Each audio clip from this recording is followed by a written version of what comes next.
अमरावती जिल्ह्यातील कोरोना व्हायरसची साखळी तोडण्यास प्रशासन असमर्थ ठरत आहे। दिवसेंदिवस नवीन परिसरासह ग्रामीण भागातही कोरोनाचा शिरकाव झाला आहे। शनिवारी दुपारी 5 वाजेपर्यंत 5 जणांचा अहवाल पॉझिटिव्ह असल्याची माहिती विदर्भ न्यूजला प्राप्त झाली। यामध्ये गांधी चौकातील शिक्षकाला लक्षणे आढळल्याने त्याने 2 दिवसापूर्वी राजापेठ खासगी रुग्णालयात तपासणी केली।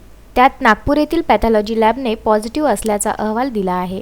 तर फ्रेजरपुरा सिद्धार्थ क्रीडा मैदानासमोर भाड्याने राहणारी 19 वर्षीय गर्भवती महिलेचा पॉझिटिव्ह अहवाल प्राप्त झाला आहे। तिचा 12 जूनला कोविड रुग्णालयात थ्रोट स्वॅब घेण्यात आला होता।